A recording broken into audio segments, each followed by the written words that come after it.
muy bueno ver amigos más antiguos y hacer nuevas amistades. Y no voy a hablar solo del tratamiento percutáneo de la CIA en adultos, ¿verdad? Que voy a hablar del tratamiento en general. Y yo hago una pregunta acá provocativa, que si hay un límite de edad para tratar a estos pacientes con CIA. Yo no tengo conflicto de interés en esta charla. Sabemos que la CIA es la tercera cardiopatía congénita más frecuente y es la más frecuente en adultos. Y el 30% de todas las cardiopatías en adultos son de CIA.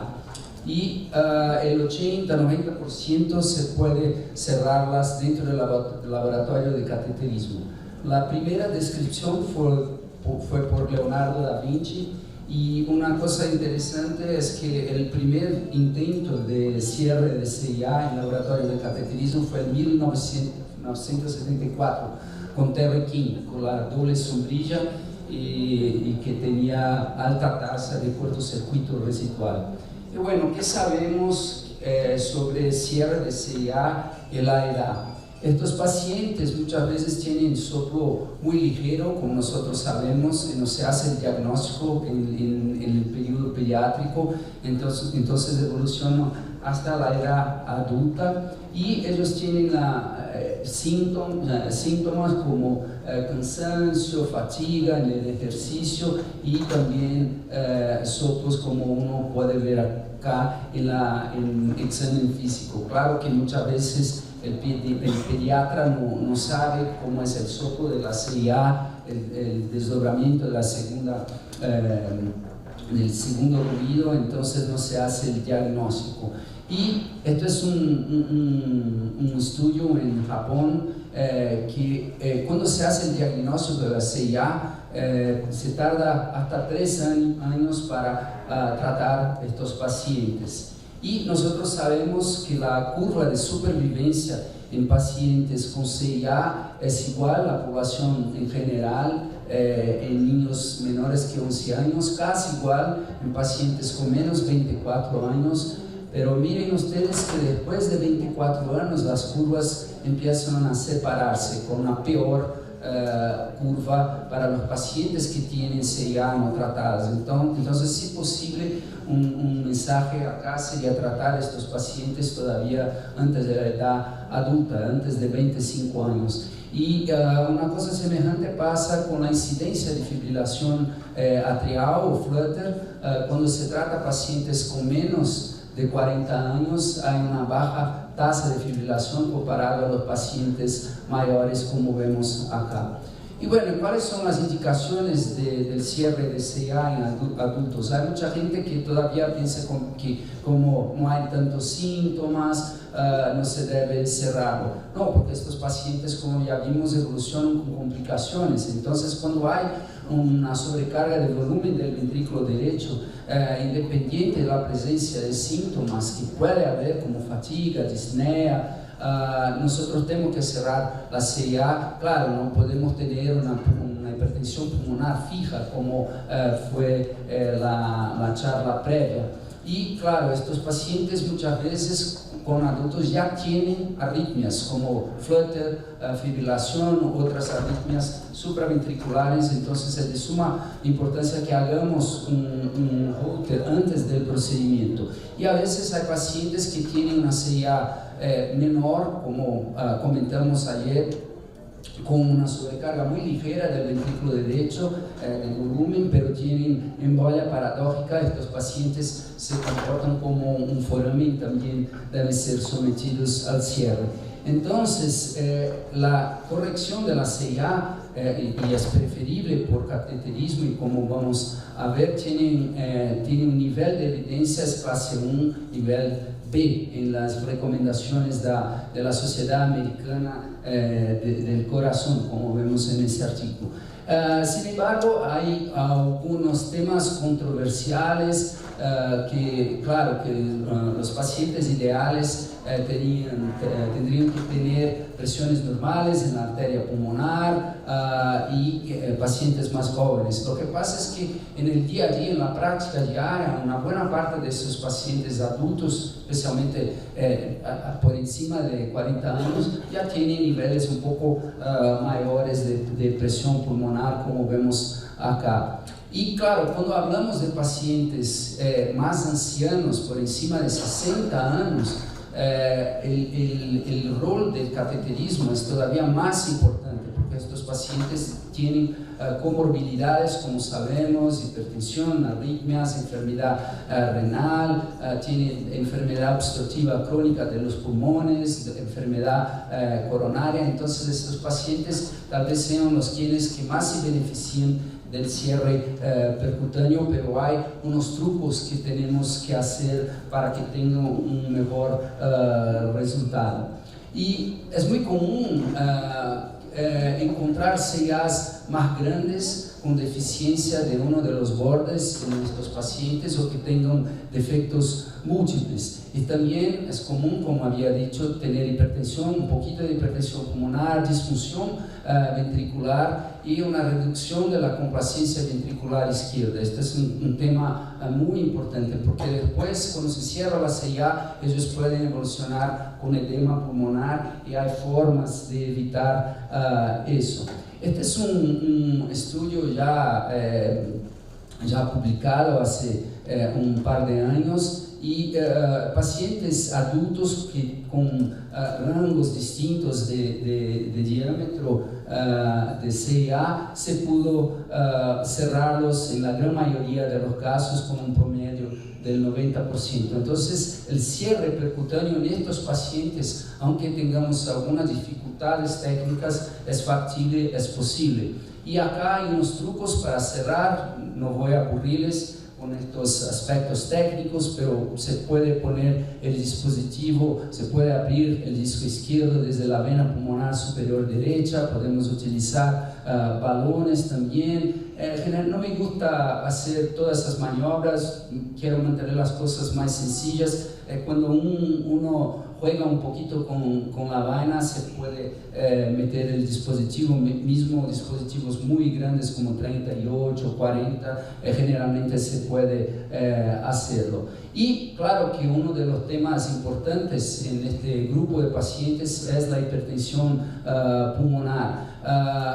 En general, pacientes con CIA tienen un bajo riesgo de desarrollo de hipertensión pulmonar. Claro que los pacientes que tienen el tipo de seno venosos se comportan de forma totalmente distinta que la CIA tipo ácido segundo. Ellos tienen más hipertensión pulmonar, tanto mayor cuanto desarrollo de forma más precoz. Pero a veces encontramos, eso la doctora comentó en la charla previa, CIAs más chicas con 10 milímetros con hipertensión pulmonar muy grave. Probablemente el encuentro de la CIA en estos pacientes es coincidente, no es la causa de la hipertensión pulmonar. Tal vez haya un gen que traiga predisposición para las dos cosas. Entonces es muy raro un paciente, mismo adulto, que tenga una CIA más grande evolucionar con hipertensión pulmonar fija. Claro que tenemos que hacer todos los exámenes, todos los testes, como demostró anteriormente, pero es más raro. Nosotros vamos a ver algunas guías acá. Aquí tenemos un artículo publicado del INCOR, el profesor Antonio Augusto López, que es un experto en hipertensión pulmonar. Cuando la presión sistólica de la arteria pulmonar está menos que 70%, se puede cerrar el defecto.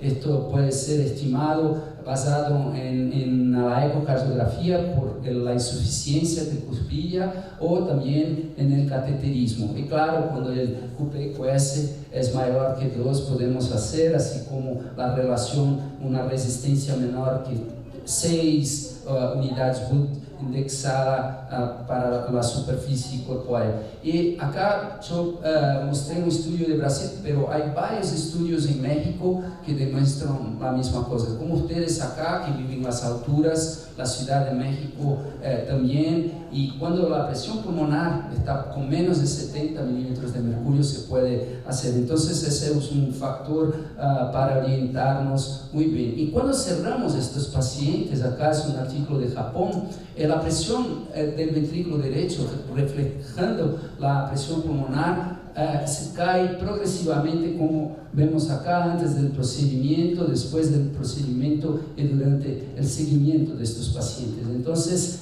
hay una evolución muy favorable de estos casos. Y acá hay un truco para tratar de lidiar con esta cuestión de una complacencia reducida del ventrículo izquierdo. Como ya dije, cuando cerramos la CIA, hay un edema pulmonar. Entonces, y por otra parte también, si estos pacientes tienen un poquito de hipertensión pulmonar, es mejor que haya una válvula de escape para un cortocircuito desde la derecha a la izquierda, por lo menos en los primeros días o primeros meses. Entonces, una forma de lidiar con estos dos temas es hacer agujeros acá en el dispositivo, como uno puede ver acá. Eso se hace con el dilatador y se pone el dispositivo, y acá con cortocircuito residual, que es pequeño. Esto no impactará en la evolución del paciente, para que no tengan complicaciones inmediatas tras el cierre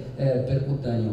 ¿Y qué pasa con estos pacientes? Estos pacientes mejoran la clase funcional cuando cerramos la CIA. Estos pacientes disminuyen el síntoma de palpitaciones, como vemos acá, y también presentan una gran mejoría en todos los parámetros del ejercicio, del test de esfuerzo, especialmente el consumo de oxígeno. Mejoran también de los datos ecocardiográficos. Voy a mostrarles datos de nuestra institución, y también mejoran la calidad de vida con testes muy objetivos. Entonces vale la pena cerrar la CIA en los adultos. Y acá también este grupo pudo examinar estas variables, incluso variables de niveles de BNP, y este grupo encontró de nuevo una mejoría de los síntomas de la clase funcional y una mejoría también del BNP